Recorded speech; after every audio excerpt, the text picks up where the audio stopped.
The bells of the convent tolled for the last time.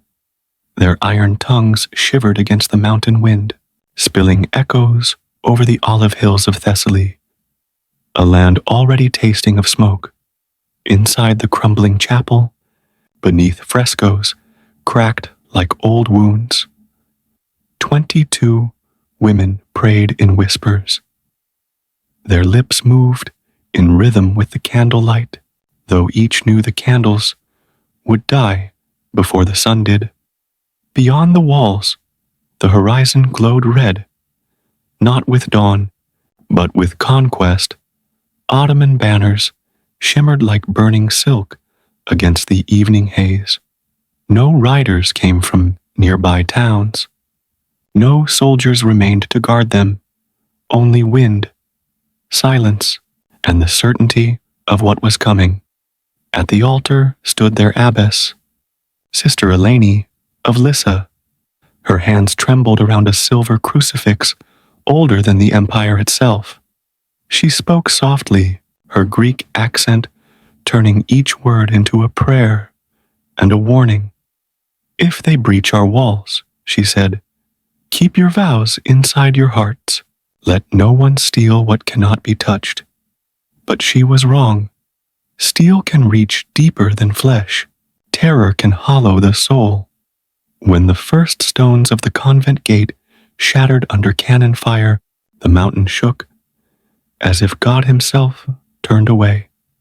The hymns that had filled these halls for generations drowned beneath thunder and screams. The Ottomans wasted no arrows on holy places. They made examples of them. To the empire's captains, a convent was not sacred ground. It was a fortress of the cross, and defiance demanded spectacle. The sisters hid what relics they could. A silver chalice, embroidered icons, shards of saints' bones sealed beneath the floor. But the soldiers weren't seeking gold or relics. They wanted proof. Proof that the empire had crushed not only men and kingdoms, but gods. By nightfall, the gates lay in ruins.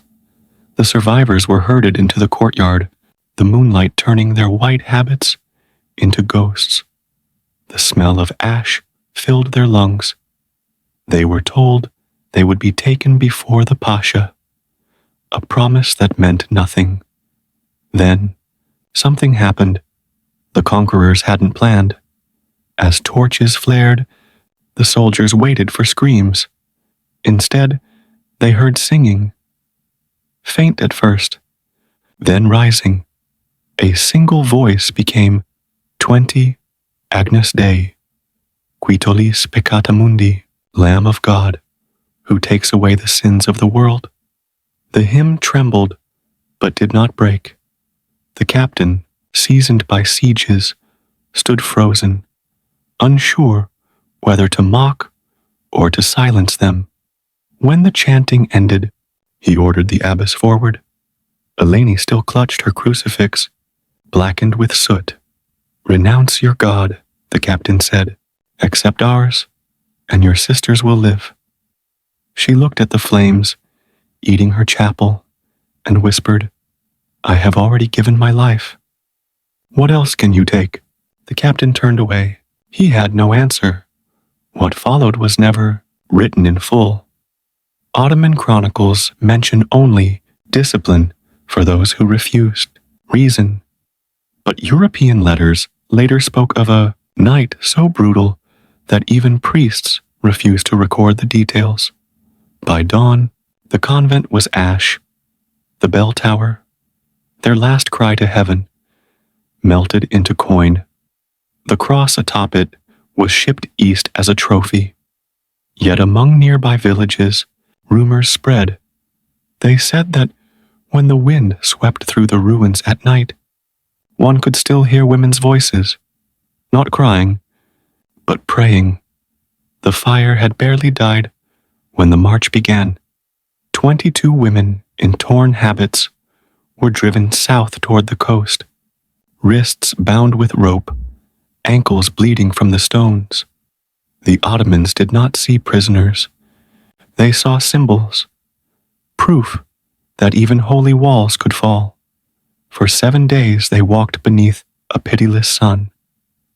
Hunger gnawed, thirst burned. When one stumbled, another lifted her veil so the guards would not trample it. A final gesture of dignity in a world stripped of it. Their abbess was gone, but her last words lived among them. If you cannot hold the cross, hold each other. On the 7th night, they reached the port of Volos. There, the smell of salt replaced the scent of smoke. Waiting at the docks were Ottoman galleys, ships built not for travel, but for obedience. The sisters were herded aboard, chained to benches where criminals once rode. As the sails filled and the coastline vanished, Greece itself sank into memory. For 12 days, the sea was both captor and witness. Storms tore at the masts, waves lashed across faces, hollowed by hunger. Salt blistered their skin, but worse was the silence. No one spoke to them, except to command. They existed like ghosts between sky and water. At night, the youngest, Sister Magdalena, whispered psalms beneath her breath. Her voice, fragile as candlelight, drifted over the creaking deck. Even chained men, Greeks, Serbs, Italians, turned their heads to listen. For a moment, the sea grew quiet, as if the world itself paused to remember mercy. When dawn finally broke over the Bosphorus, Constantinople rose before them. Domes and minarets, gleaming like blades, the city of the world's desire. But for these women, it was the mouth of a lion. The galleys docked beneath the shadow of the old Byzantine walls. Drums echoed from the harbor. Traders shouted in languages none of the sisters understood. They were led through streets choked with incense and noise, past markets, palaces, and fountains carved with forgotten emperors' names. Locals stared. Some crossed themselves, others spat. Christian nuns among captives were a rarity even in an empire built on conquest. At last, they reached the imperial quarter. There, beneath the vast dome of Hagia Sophia, once the greatest church of Christendom, now a mosque, the women were forced to kneel. The muezzin's call rose above them, a sound both beautiful and alien. One of the sisters whispered, "We are home, but it is no longer ours." They were led deeper still, through marble corridors into the court of the Grand Vizier. Here, their fate would be decided not by kings or priests, but by empire itself. The Vizier sat beneath a canopy of gold thread, expression carved from ice. Scribes waited beside him, with parchment ready to record every name, every sentence, every surrender. The nuns stood silent in their torn robes, eyes downcast, hands bound. Through a translator, they were told, "The Sultan offers mercy. Those who accept the faith of Islam shall be spared. Those who refuse will face the discipline of faith." No one answered.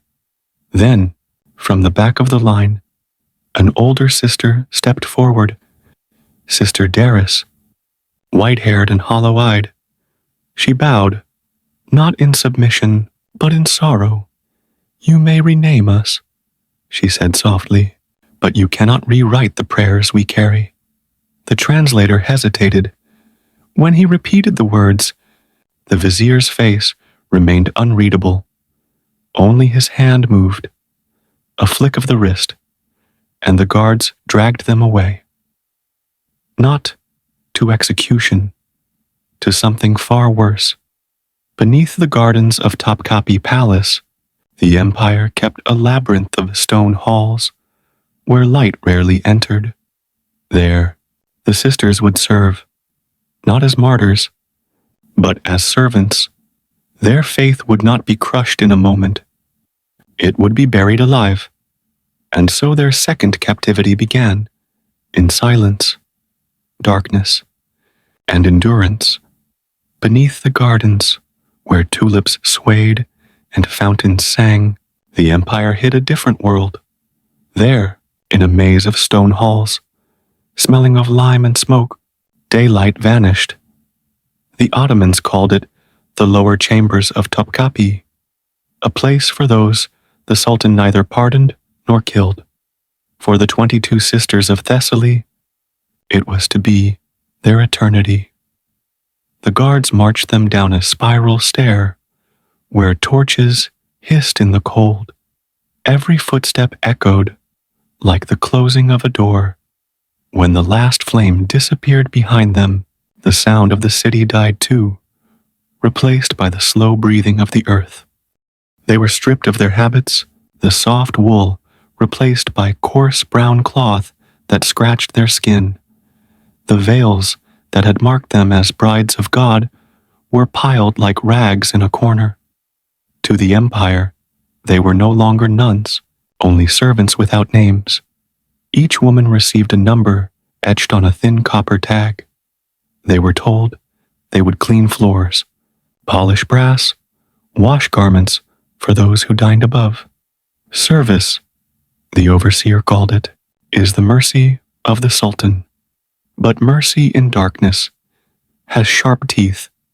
At first the sisters wept quietly, their sobs lost in the vast chambers. Soon the weeping ceased. Tears were a luxury water could not replace. They learned the rhythm of the underground, the slam of buckets, the clatter of chains as meals slid through iron grates.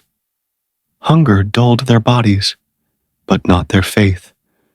Eleni was gone, yet her crucifix had survived the fire, hidden inside a fold of Magdalena's garment. When the torches dimmed, Magdalena drew the cross from its wrappings and set it on the floor, a glimmer of silver against the stone. The sisters knelt around it, lips moving in silence. Words were forbidden, but prayer needs no sound. Days blurred. Deprivation was meant to erode them, but it refined them instead. Their vows of poverty, obedience, and silence became armor. To the guards they appeared broken. In truth, they were becoming unbreakable. Whispers rose through the palace kitchens. Stories of foreign women below who never spoke. Servants carried tales upward. Some said they were mad, others that they were saints who breathed only through prayer. No one dared descend to find out. Weeks bled into months. Their hands blistered from scrubbing marble, their knees split from kneeling on stone. When the call to prayer echoed from the mosques above, they counted the echoes as the hours of their own devotion. It became their heartbeat. Then came the test of mercy. One morning, instead of gruel and water, trays of bread and olives appeared. Silk shawls lay folded beside them. An imam entered, his voice calm and persuasive. "Your God and ours are not enemies," he said. "Take our tongue, and you will be free." Freedom. The word fluttered in their chests like a trapped bird, but they knew its price. To forget the words they had lived by, to unmake themselves. Sister Darius looked at the bread, turned it over slowly, then placed it back on the tray. "We are already fed," she whispered. The imam left in silence. That night, the food was taken away. The kindness ended. What followed was colder. The torches burned lower. Water was rationed. Silence deepened into a weight. One by one, the sisters were summoned to a small room where scribes waited with parchment. Each woman was ordered to repeat a single line. a confession of the new. Faith. Those who spoke were led away. Those who refused returned with bruises that said more than words. 2 young novices from Corfu broke first. They had been scarcely older than girls. When they murmured the phrase, the guards smiled and dressed them in silks. They vanished into the palace above and were never seen again. Their sleeping places were left empty, the straw pressed flat like the imprint of wings. Magdalena, who had once trembled on the galley, began to change. Hunger carved her features into something luminous. She became the voice of courage when voices were forbidden. By gesture alone, she reminded them to kneel, to breathe, to remember. One evening she traced a cross on the wall with her fingernail. The mark was small, almost invisible, but in that gesture, the others felt a spark, a map to survival. Soon every wall bore faint scratches, crosses, letters, fragments of psalms. Their faith became graffiti on the bones of the empire. Time dissolved. When Sister Darus fell ill, her voice thinned to a breath. A guard demanded her name for the record. She smiled faintly. "Call me Silence." After that, none of them spoke to their captors again. Orders were met with nods, threats with empty gazes. Their refusal to react unsettled the overseers more than rebellion ever could. Power feeds on fear. Without fear, it starves. From that day, the guards began calling them the Silent Ones. They carried their buckets and brushes through the tunnels like ghosts. Even their footsteps seemed softer, disciplined by purpose. Above them, spring returned to the gardens, but down below seasons no longer mattered. The sisters had become part of the palace's breathing, invisible, essential, eternal, and still, each night, Magdalena gathered the survivors. She held the silver crucifix until it warmed to her palm. And in the darkness, they prayed. No hymns, no spoken words, only breath shared between hearts. Sometimes, the wind moaned through cracks in the walls, sounding almost like voices. Servants whispered that the women were summoning angels. Others said the dead were teaching the living how to endure. Whatever the empire recorded, it missed the only truth that mattered. In the deepest dark, the light had not gone out. It had simply learned to live without the sun. The years slid by, without seasons. Down in the stone belly of the palace, time was measured only by torches that burned to ash and were replaced. What had begun as a punishment had turned into legend.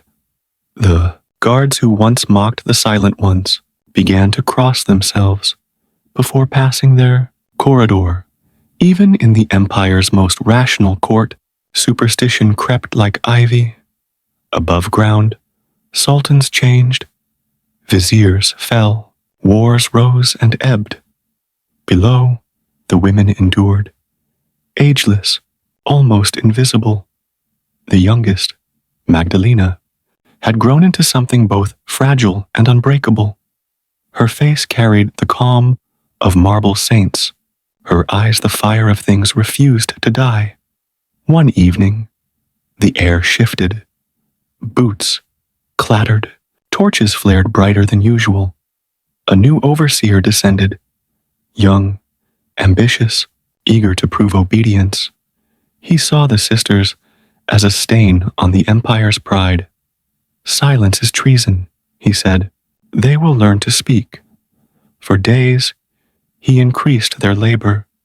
They hauled buckets up endless stairs, polished brass until their hands bled. The sisters said nothing.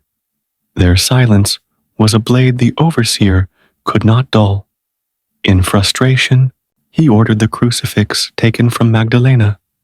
When guards tore it from her hand, she didn't cry.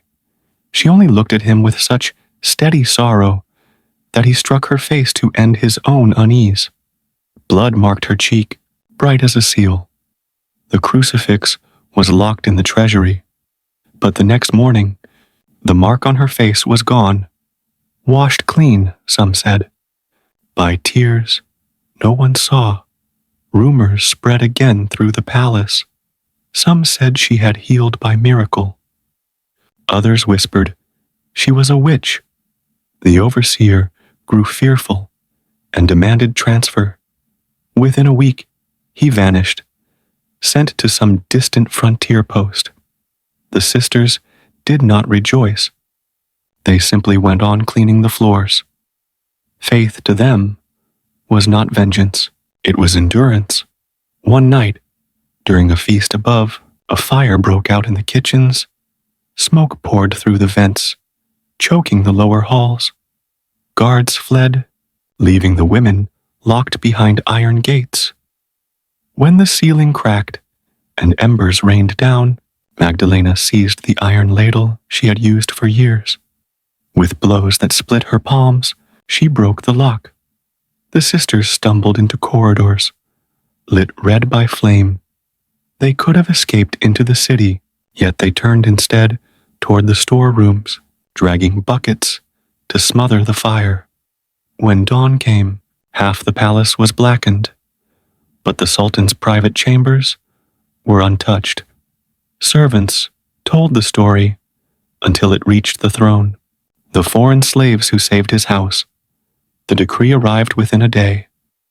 The women below are to be spared labor.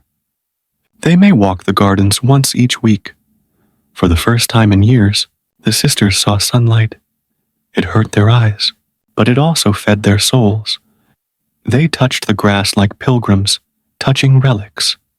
Children of concubines stared at them through lattice screens, whispering that angels had come to walk the earth. Perhaps in that hour they were. Freedom, however, was a word that still lived in chains. They could walk, but never leave. They could breathe air, but never speak of what they'd seen.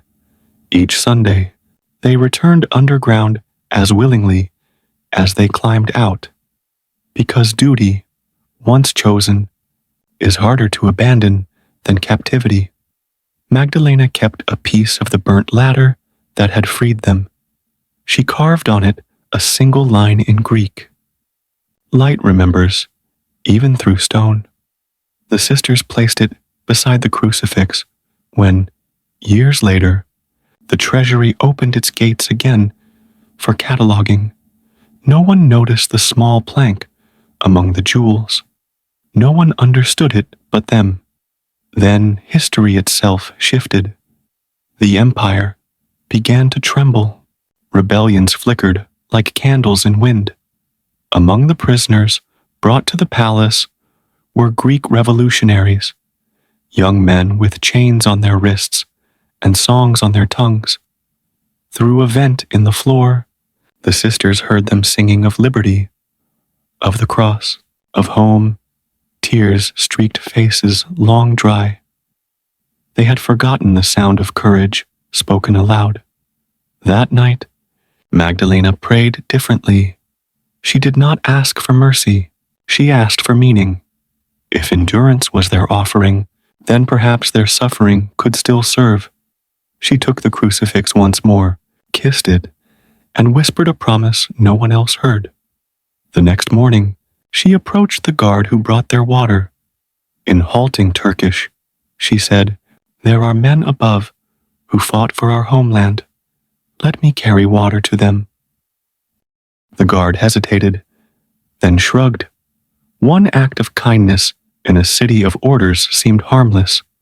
Magdalena carried the jars herself, step by trembling step, until she reached the cells.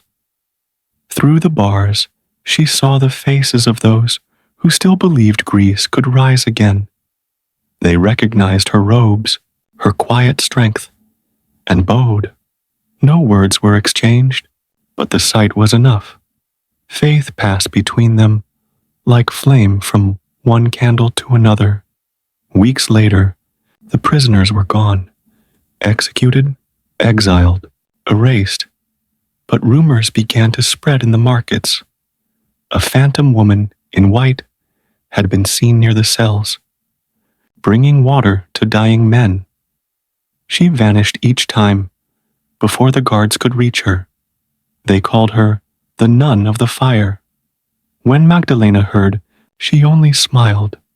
Legends, she thought, were the only things that could truly escape the empire's walls. Years rolled on. The older sisters died quietly in their sleep, each buried beneath the gardens they once never saw. Magdalena grew thin as parchment, her hair white as candle ash. She no longer prayed for deliverance. She prayed for remembrance, because to be remembered is a second kind of life. On the night she felt death approach, she asked for the crucifix to be placed in her hands again. Her last words were a whisper. "Tell them we were not broken, only folded." When dawn came, the guards found her body surrounded by faint light. Some said it was the reflection of torches. Others swore it was something else. Whatever it was, the overseers sealed the chamber and forbade anyone to enter again. The empire feared ghosts more than saints. The Colosseum had become more than stone and sand. It was the empire's mirror. Each roar reflected Rome's power and its decay. And yet even mirrors can crack. By the middle of the 3rd century, the games that once glorified conquest began to reveal weakness. Plague had hollowed the streets. Legions returned, from the frontiers lean and grim. The treasury thinned to a rattle of coins, but the crowds still demanded wonder. Emperors, desperate to hold the city's love, made cruelty a policy. When bread failed, they fed the people blood. Dawn rose over broken rooftops, lighting smoke from bakeries that had no grain. Yet lines outside the amphitheater curled around the arches. Families sold heirlooms for seats. Whispers traveled faster than sunlight. The emperor would fight in person, a new Hercules, crowned in gold.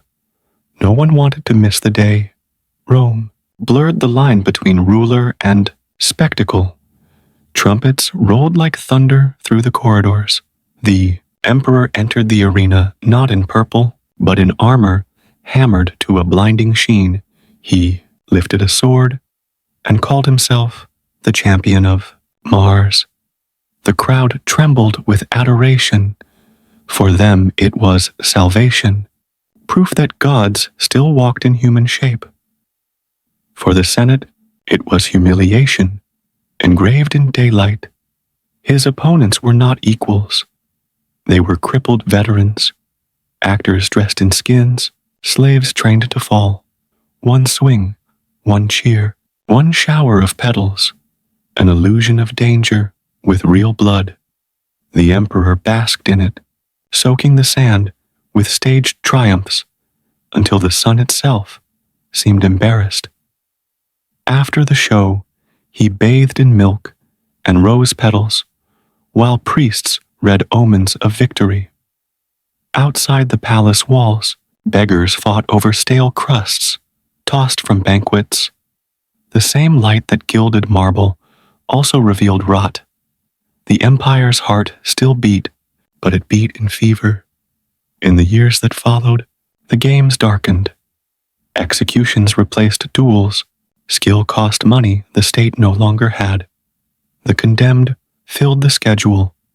Rebels, debtors, Christians dying not for honor, but for punctuality. The crowd learned new habits. Boredom between screams, silence between songs.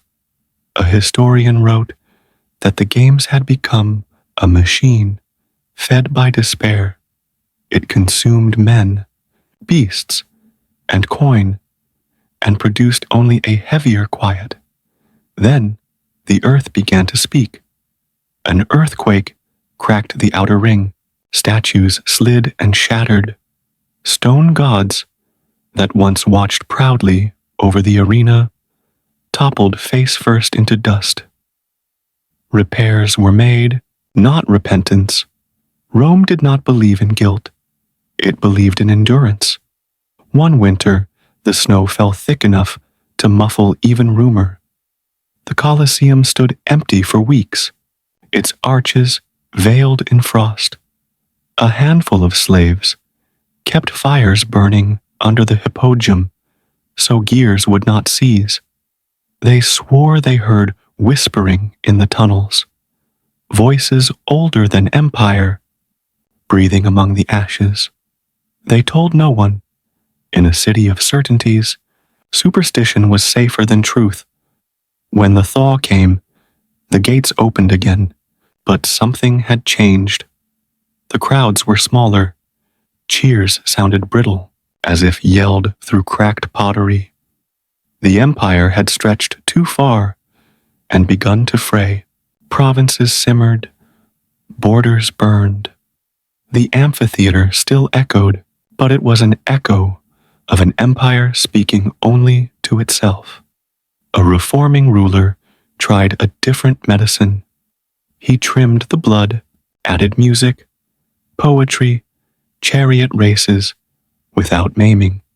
For a few afternoons, art tried to heal appetite, but mercy is not spectacle. The people fidgeted. Vendors yawned. After a week, the old scripts returned. Habit had trained Rome's soul to crave the loudest lesson. Years slid like sand through a wound. When Christian emperors rose, the Colosseum was already a shadow of itself. The last great gladiator festival came under Honorius. Habit, not hunger, filled the benches. When the final fighter struck down his foe and lifted his sword, for the roar that should have followed, none came. The emperor had already left the box. The people stood, gathered their cloaks, and filed into the evening. The silence that fell over the arena that day was heavier than all the thunder that came before it. The years after that turned the amphitheater into a ghost. Earthquakes split its ribs. Fires blackened its lungs. Grass pushed through the sand. Wildflowers took root where lions had prowled. Monks raised rough altars in the tunnels and whispered prayers where arrows once fell.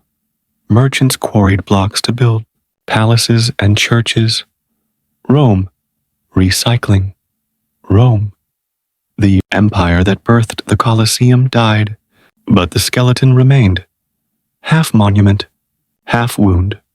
Travelers wandered its arcades with awe and unease. Footsteps rang beneath vaults designed to carry the noise of 10,000 throats. They ran their hands across pitted stone and wondered how a people could shape such beauty and fill it with such ruin. The Colosseum trained even strangers to speak softly. They sensed they were walking on the crust of a cooled volcano. Centuries pressed forward. Popes blessed the place as a site of martyrdom. Pilgrims crossed themselves beneath the arches. Painters came at sunset to chase light as it poured through the wounds, staining the air gold. Poets wrote of time feasting on empires, of history gnawing its own bones. Scholars argued over numbers and dates, while children played in the grass on the arena floor. The stone listened, patient as a grave. At last, a new Rome rose around the old, a modern city of engines and laughter. Cars circled the ancient oval. Cameras clicked like insects. Tourists traced their fingers over ancient grooves and tried to hear the voices caught in them. On some evenings, If the wind fell and the lamps burned low, the arches seemed to hold a breath. No prophecy, no curse, just the memory of applause remembering itself. What remained of the empire lived not in armies or treasuries, but in habits of attention. The way people still gathered to watch victory and pain, as if watching themselves. Every stadium is a descendant of that ring of stone. Every roar carries a fragment of Rome's echo. To forget that is to repeat it without knowing why. So the Colosseum stands, not as a sermon against pleasure, but as a reminder to measure it. Glory raised on suffering cannot outlast the quiet that follows. The games proved it. Cruelty can hold an audience, but it cannot hold a world. What endures are the questions left behind about power, about mercy, about the price a crowd will pay to feel invincible for an afternoon. At sunset, the arches burn with light. At night, they cool to ash. The city hums beyond them. Music from a cafe, a bus sighing to a stop, someone laughing across a bridge. Life goes on, tender and ordinary, as it always does when empires end. And deep inside the old stones, where grassroots weave a softer future, the sand keeps its secrets. It remembers the thunder and the silence that followed, and it will tell both to anyone who listens long enough. Stand there at dusk, just once. Let the evening wind move across your face, and the shadow of the arena fold around you. You will hear it, the faintest murmur. Not quite a voice, not quite a prayer. It is history breathing. It is the echo of a world that mistook spectacle for eternity and learned, too late, the sound of its own ending.